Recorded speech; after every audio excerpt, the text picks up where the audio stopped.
Can you guys see me okay? If anybody's in here, let me know if you see me okay. I had a little issue with the camera and a dog, and yeah. If anyone pops in, okay, Brian, can you hear me okay?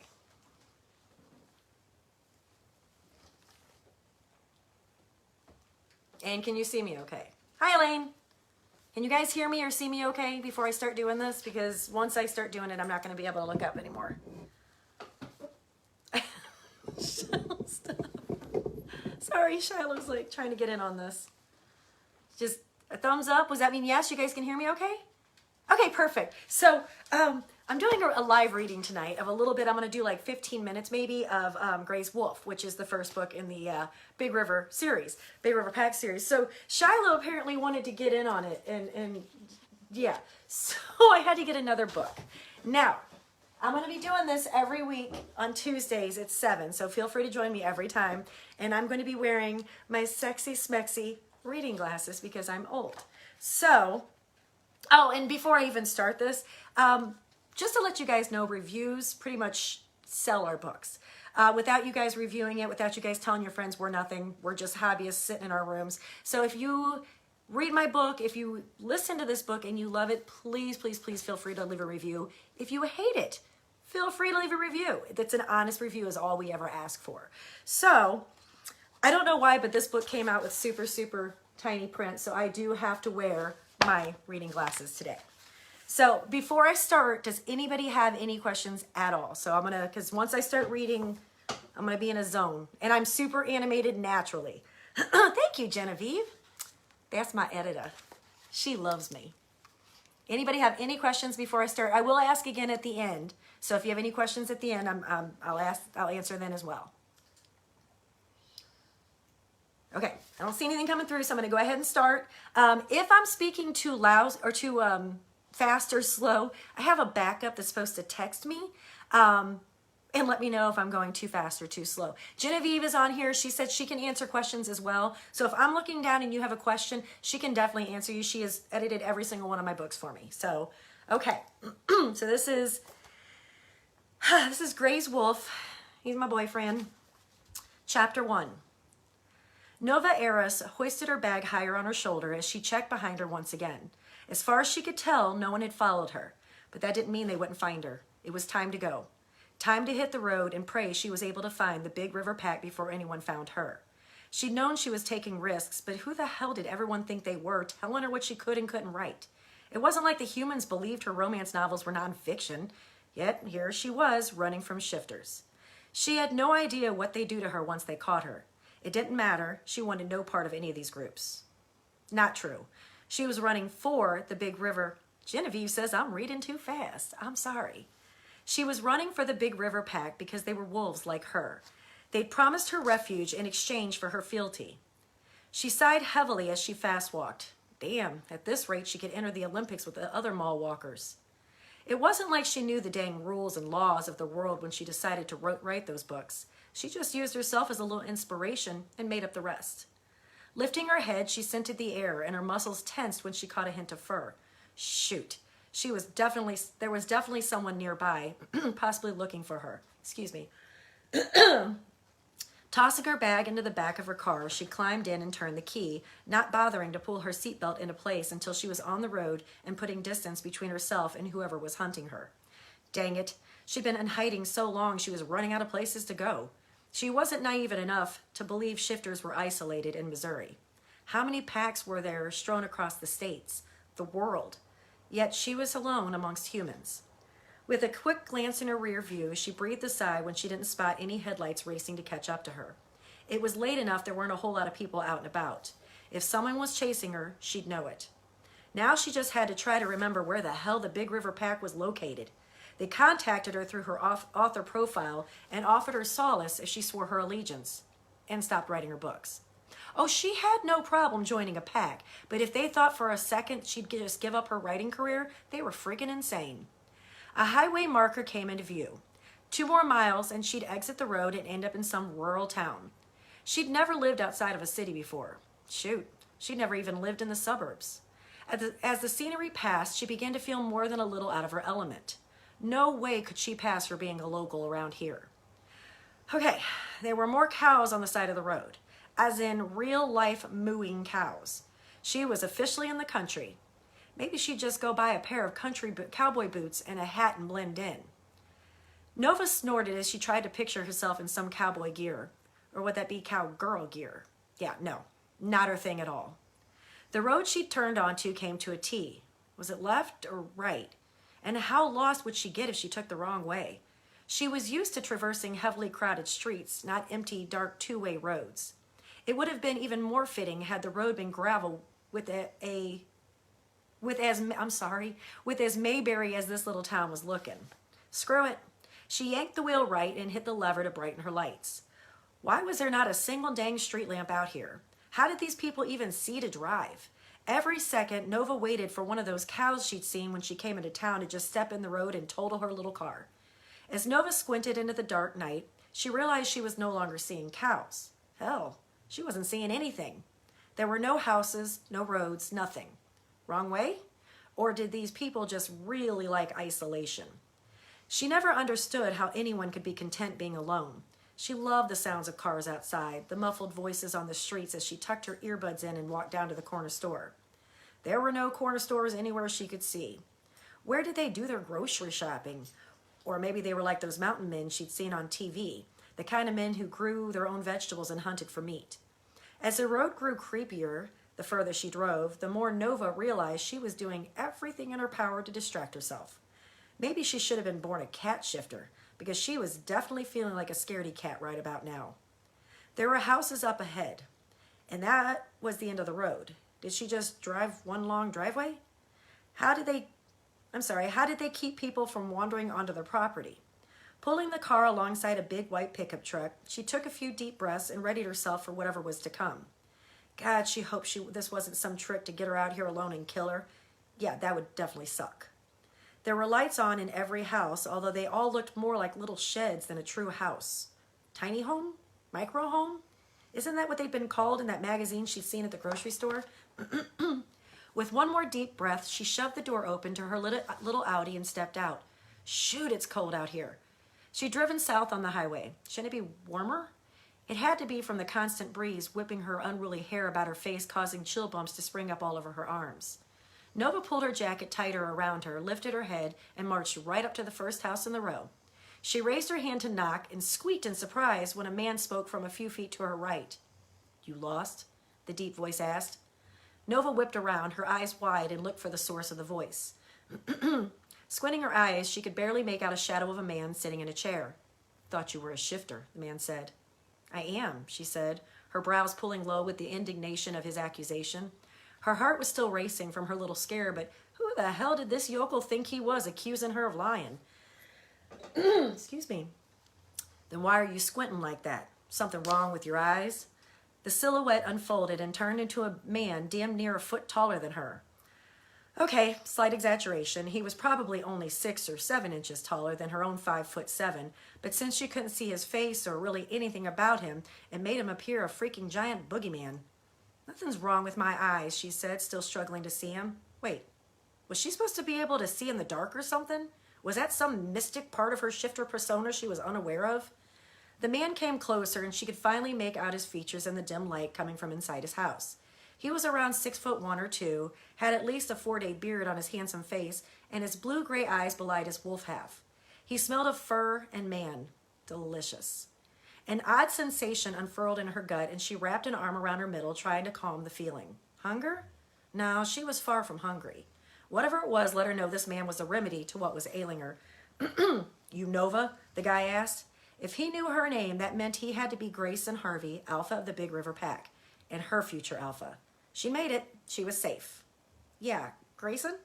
Gray, he said, taking another deep step closer. Nova lifted her chin and was prepared to fight back if she had to, not that she had a clue how to fight, and flinched when he reached around her and flipped a switch. A single bulb overhead lit up the porch and finally gave her a good look at the alpha to whom she'd be pledging fealty. Whoo! He was too hot for his own good. And yet he didn't seem to realize it as he stared down at her with dead eyes. Emotionless, bottomless pools of blue. His arms were crossed over his chest, causing his biceps to bulge. Even with her curves, this man's arm was probably bigger than her damn thigh. So, she said, shifting her weight from one foot to the other. Well, this was awkward. Where will I be staying? Didn't say you would, he said, his eyes glued to her face. Brows popping up to her hairline, Nova's mouth dropped open.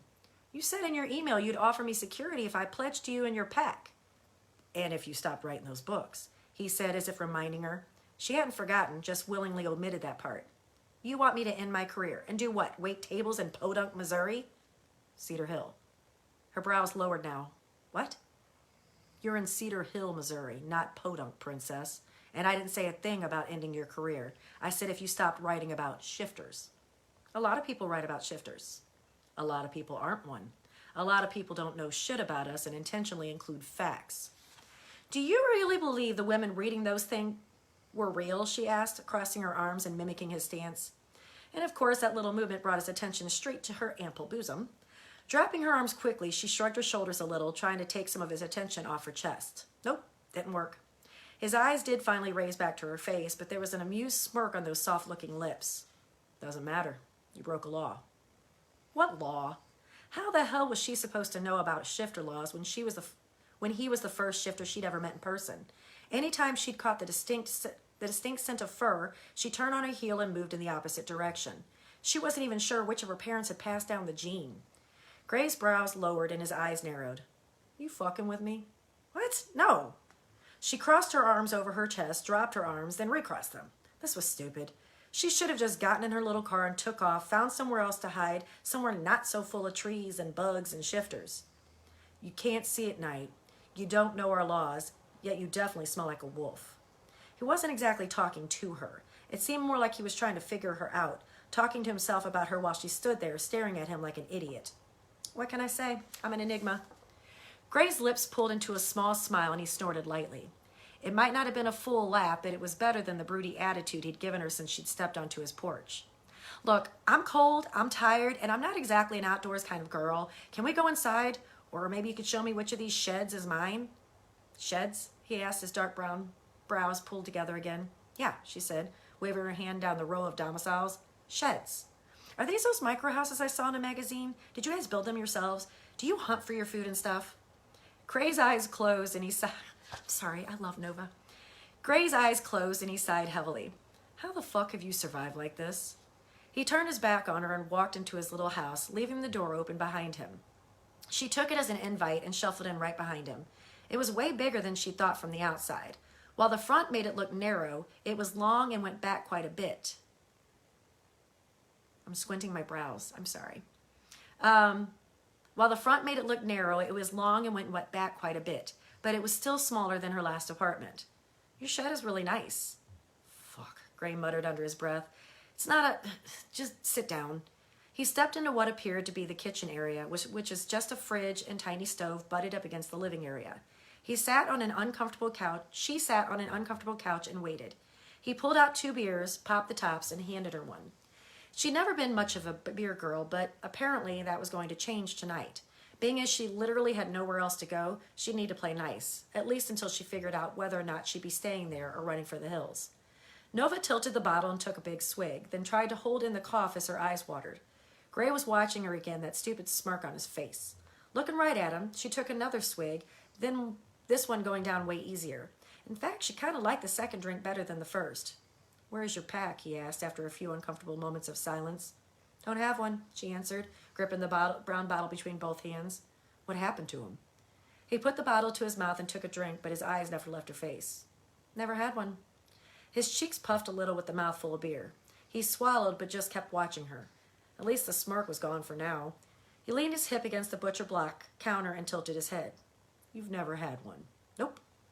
You've never had a pack, he repeated, only this time his tone was mocking. No, not mocking.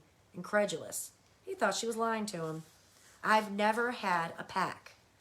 How the fuck are you alive, then? He pushed from the counter and stalked a little closer, then turned and paced the other way, as if he didn't want to get too close to her. With as small as his place was, they didn't have much choice. I'm really not sure what exactly you're asking me. How did I survive without parents? A pack? I mean, I had parents for the first 13 years of my life. It's not like I was some feral child. I mean, how the hell have no packs found you and either killed you or bred you by now? Her head stepped back, her eyes went wide, and her stomach took that moment to turn and threaten to expel the beer she drank. What? She whispered. Killed or bred? Bred.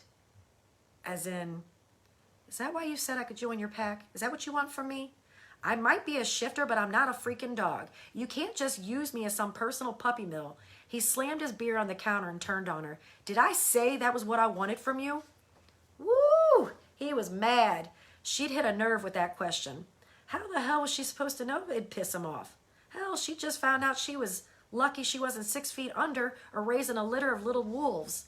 Yet he was offended by her questions. Okay, she said, raising her hands in a feeble attempt to calm him down before he either attacked her, although she really didn't sense anything about him that convinced her he was capable of something like that, or... I don't know what just happened. Are you guys there?